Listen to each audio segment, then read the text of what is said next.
अस्सलाम वालेकुम जी। भाई जिंदगी तो ऐसी होनी चाहिए, कैसी? अली डार जैसी है। जो साली है वो चीफ मिनिस्टर है, जो अब्बा है वो वजीर खारजा है, जो क्या उसका नाम है अपना, क्या उसको कहते हैं, कायदे मोहतरम है, जो अब्बे का समधी है, वो कायदे तहरीक है, वो कायदे इनकलाब है। भाई ये ज़िंदगी, मज़ेदार ज़िंदगी। एक सहाफ़ी ने मरीम नवाज़ के ऊपर क्या संजीदा इल्ज़ाम लगाया है, करप्शन के क्या क्या चार्जेस लगाए हैं, क्यों ये सीरियस लेना चाहिए बात को, इस पर बात करेंगे। इमरान खान के मेडिकल बोर्ड का क्या हुआ, अली रंधावा साहब के पास शायद वक्त बिल्कुल नहीं है। साथ साथ रेडियो पाकिस्तान के इस मैस में मेरा ज़ाती ख्याल ये है कि सुहेल अफरीदी साहब खुद बड़े, खुद फंसे और डर के फंसे। वो कैसे, वो मैं आपको समझाऊंगा। मेरा नाम है जी अदील राजा और ये है मेरा यूट्यूब चैनल। सब्सक्राइब आपने ज़रूर करना है, फीडबैक आपने ज़रूर देना है, कोशिश अगर करें मेंबरशिप आपके पास ऑप्शन आए तो वो ज़रूर लीजिएगा। साथ साथ कोशिश ये भी कीजिए आप कि आप सुपर थैंक्स का ऑप्शन इस्तेमाल करें, मेरे इंडिपेंडेंट जर्नलिज्म को सपोर्ट करें। आज मैंने कैमरे को दूर कर दिया है, इतना दूर फिटे मुँह कर दिया ताकि मेरा मुंह जो है वो भयंकर मोटा ना नजर आए आपको, और आप मेरे हुस्न की खुल के दाद भी दे सके कमेंट सेक्शन में, क्योंकि बड़े अरसे हो गए आपने हुस्न की मेरे कोई दाद नहीं दी। आप कोशिश करेंगे कैमरे को दूर से दूर तक करेंगे, बैकग्राउंड को मजीद बेहतर करने की भी कोशिश करते हैं। जनाबे वाला, हुजूर वाला, चक्कर कुछ इस तरह का सामने आ रहा है कि कल एक जनाब अली डार साहब जो हैं, जो कि बहनोई हैं मरीम नवाज शरीफ साहिबा के, उन्होंने एक फ़ोटो शेयर किया। ऑफिस ऑफ एआई भी बन चुका है पंजाब में, एआई के ऑफिस से उन्होंने फ़ोटो शेयर किया। उन्होंने बताया कि जी टास्क फोर्स पे और ये हुआ है और मेरे से मिलने आया बंदा। फिर उसके पहले उन्होंने एक और फोटो शेयर किया था जिसमें वो बैठे हुए थे, बड़े कूल लग रहे थे, पीछे मरीम नवाज की तस्वीर थी और उन्होंने कहा जनाबे वाला, मैंने ऑस्टेरिटी मेजर्स के तहत अपने दफ्तर से ही ऑनलाइन जो है वो कैबिनेट मीटिंग अटेंड की है। हालांकि जहाँ पर कैबिनेट मीटिंग हो रही थी उनका दफ्तर होता है कोई 5-10 किलोमीटर का फासला नहीं होगा, लिए शहर से बाहर वालों के लिए होते हैं नॉर्मली इस तरह के ऑस्टेरिटी मेजर्स, लेकिन ड्रामा करना जरूरी था। तो मेरे दोस्त अली डार बेहतरीन नफीस आदमी है, बेहतरीन किस्म की दाढ़ी बनाई होती है, कभी कभी ऐसा लगता है नकली है। हमारी दाढ़ी देखे बेहंगम सी हो जाती है, उनकी ऐसे ओए ओए ओए लगता है ड्रॉ की गई दाढ़ी। ऐसे गोल्डन फ्रेम की ऐनक लगाते हैं, दानिश्वर लगते हैं, एआई के बड़े एक्सपर्ट हैं, मुझे पता नहीं था जनाब। मैं उनको असली जहानत से भरपूर समझता था, लेकिन पता चला वो नकली जहानत से भी भरपूर है और मैडम मरीम नवाज के लिए वो जहानत इस्तेमाल करना चाहते हैं। तस्वीर उन्होंने जारी की तो पीछे मैडम मरीम नवाज की इस पोज में तस्वीर थी, इस पोज में, ऐसे साइड पोज में। आप यकीन नहीं करेंगे, मैंने भरपूर बगौर देखा, गुलाबी रंग के कपड़ों विच मैडम मरीम नवाज दी पोज एक बेहतरीन जैसी जनाबे वाला, और ये पोर्ट्रेट उनकी बनी हुई थी जिसमें दुख्तर पाकिस्तान, ये देखें कोट भी पहना हुआ है, ब्रोच भी लगाया हुआ है, स्कार्फ भी गर्दन पे लपेटा हुआ है, ऐसे यहाँ से यूं करके उधर देख रही, प्रोफाइल शॉट भी है, पोर्ट्रेट भी है, ज़बरदस्त किस्म का लगा हुआ था उनके पीछे, क्योंकि उनकी वो कायद है, उनकी ये साली है, उनकी बहन की बहन है। तो ये साला बहनोई का आपको पता है, वैसे रिश्ता ही बड़ा ऐसा होता है एहतराम वाला। तो उन्होंने एहतरामन उनकी तस्वीर लगा रखी थी, लेकिन फिर हमारे खबरी ने बताया नए एहतरामन नहीं लगाई, ये ऑफिशियल तस्वीर है, हर जगह पे लगी हुई है और मुख्तलिफ ड्रेसेस में भी हैं तस्वीरें, कुछ चेंज तस्वीर भी लगाते हैं।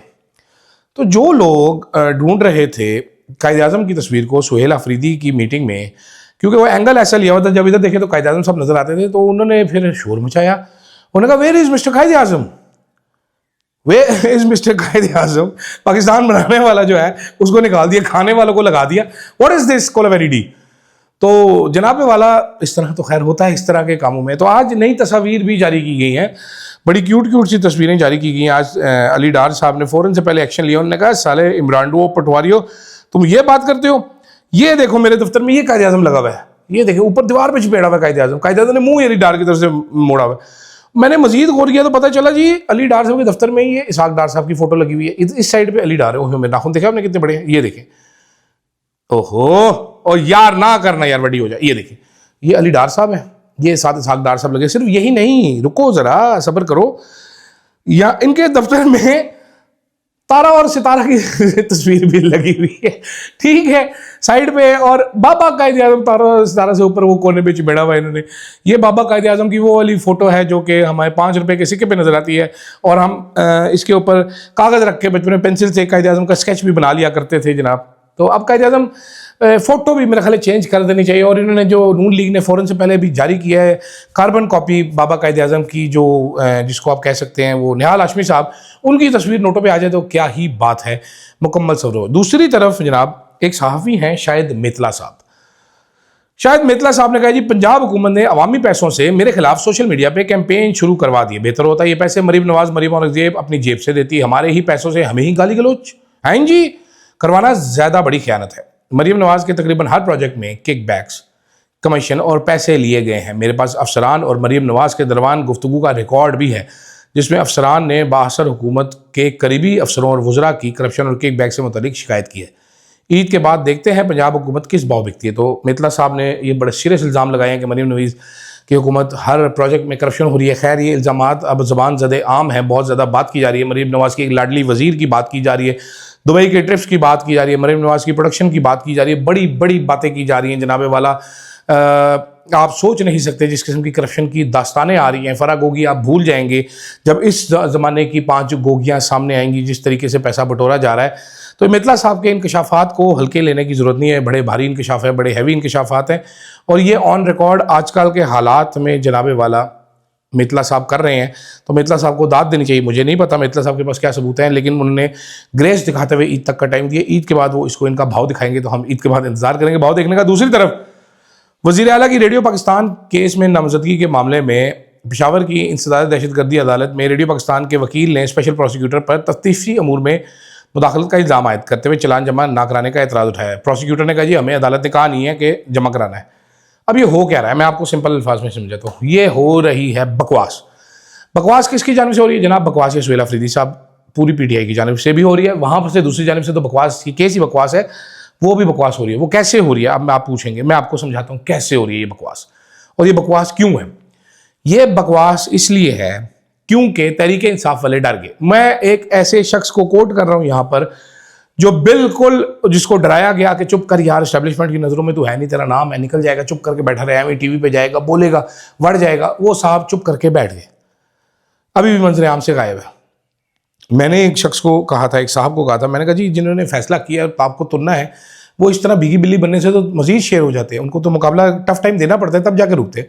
लेकिन मेरा ख्याल है तहरीक इंसाफ वालों ने एक तो इकट्ठे होकर केस लड़ने की कोशिश अभी तक नहीं की। अभी वो वज़ीर आला को बचा रहे हैं, बाकियों का डिफेंस क्या है, आई हैव नो आइडिया। ये सारे इकट्ठे होकर एक लीगल डिफेंस पहले दिन से तैयारी शुरू कर देते, बजाय इसके कि ये इंतज़ार करते कि एस्टेब्लिशमेंट से डील हो जाएगी या वो हमें छोड़ देंगे या इसको छोड़ देंगे उसको छोड़ देंगे, तो मामला काफ़ी बेहतर निकला था। इसमें सरासर गलती सुहेल अफरीदी साहब की। सुहेल अफरीदी साहब का मोमेंटम जो बना हुआ था वो बनाए रखते। एक तो आपने अपना मोमेंटम छोड़ा, उसके बाद आपने ये छोड़ा, उसके बाद आप कह रहे हैं, अब्दुल गनी अफरीदी साहब कह रहे हैं जी कि पार्टी के अंदर टांगे खींच रहे होंगे। भाई टांगे बहुत सारे लोग खींचते हैं, गरीबों को कोई पसंद भी नहीं करता ज़्यादा, आपको पता ही है। सुहेल अफरीदी साहब भी मेरी तरह गरीब आदमी है, मुझे भी कोई नहीं पसंद करता, इसलिए मैं अजीब अजीब टी शर्टें पहनता हूँ। ये तो गलती आपकी अपनी है इसमें, माजरत के साथ। अच्छा डिफेंस भी पुटअप नहीं किया, मतलब एक वीडियो जो कि लाहौर की है, जो कहीं और की है, वो इधर लाके आपके सर थोपी जा रही है। अरे मेरे सर पे कलगी बनी हुई है, मैं देखना चाह रहा था, वो थोपी जा रही है आपके ऊपर और आप कुछ कर भी नहीं पा रहे। क्या अजीब बेबस किस्म का वज़ीर आला है, कमाल ही है। मतलब पिछले दिनों अब वो पुलिस वाले आपके खिलाफ काम कर रहे हैं, कल आईजी और चीफ सेक्रेटरी आए नहीं, क्या जरूरत है उसकी।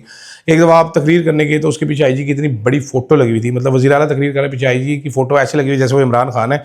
सुहेल अफरीदी साहब को 12 एक लितर कम से कम इस हरकत में पढ़ने चाहिए थे। अगर आपको अपनी ताकत की समझ नहीं है तो बिल्कुल ही आप नाकारा किस्म के सांड हैं, जो कि गायों को माल करने का काम भी नहीं आ सकता। माजरत के साथ मेहरबानी करें, ज़रा अपनी ताकत को समझे भाई। आपकी मतलब बड़े कोई फुदू पैसेंजर किस्म के काम है ये। आप अगर अपनी जमात के अंदर इत्तेहाद पैदा कर लें, ठीक है, तो आपको काफ़ी सारे फ़वाइद मिल सकते हैं। लेकिन लगता कुछ यूँ है कि ना आप अपनी जमात के अंदर इत्तेहाद पैदा करने के कायल हैं, ना आप इत्तेहाद पैदा करना चाह रहे हैं, ना आपसे होना है, तो फिर आपने चपेड़े ही खानी है। फिर आप इधर चपेड़े ही खाएंगे। वो देखें ना, जो नाई है मुन्ना नाई, वो यही बताता है भाई आके कि उनके पल्ले कुछ है ही नहीं, तो फिर ठीक है, मुन्ना नाई पे भी प्रोग्राम करेंगे। दूसरी तरफ चीफ कमिश्नर है अली रंधावा साहब, उनको इस्लामाबाद हाई कोर्ट ने 12 तारीख को ग़ालिबन ऑर्डर किया था कि इमरान खान के लिए एक नया मेडिकल बोर्ड बनाया जाए। आज क्या तारीख हो गई है जनाब? What is today? 17। 5 दिन गुजर चुके हैं। रंधावा साहब एक बहुत बिजी आदमी है, मेरे बड़े अच्छे दोस्त हैं, और जब मैं दोस्त कह रहा हूँ तो उसका मतलब मेरे बड़े अच्छे दोस्त हैं, बड़े अच्छे आदमी हैं, लेकिन शायद उनके पास टाइम नहीं था कि इमरान खान की सेहत उनके लिए ज़्यादा इंपॉर्टेंट नहीं है। रंधावा साहब इमरान खान के दौर में पिंडी के डीसी भी रहे हैं, वो शायद उनको पता है ठिकाना किधर होता है, तो इसलिए वो इमरान खान के मेडिकल बोर्ड बनाने में बिल्कुल भी दिलचस्पी नहीं रखते। दूसरा, तहरीक इंसाफ के अफसर वकला पे भी हैरानी है और लीडरान पे भी हैरानी है कि आपको इस्लामाबाद हाई कोर्ट का ऑर्डर जब मिल गया है तो आप वो ऑर्डर लेके चीफ कमिश्नर रंधावा साहब के पास क्यों नहीं गए कि रंधावा साहब where is the medical board. सवाल तो उठेंगे, सवाल तो बनेंगे। तहरीक इंसाफ से भी अब मेरा दिल कर रहा है आजकल मैं इनसे ज़्यादा सवाल किया करूँ ताकि इनका दिमाग जो है वो ज़रा दुरुस्त आने पर और एंगल पर रहे। और ये आप मुझे ज़रूर बताइएगा, ये कैमरा दूर करने से मेरा हुस्न कोई गहना तो नहीं गया? आप प्लीज़ मुझे ये भी ज़रूर बताइएगा। ज़रा नॉन सीरियस ही काम चल रहा है आज। मुझे इजाज़त दीजिएगा जनाब, अल्लाह हाफ़िज़।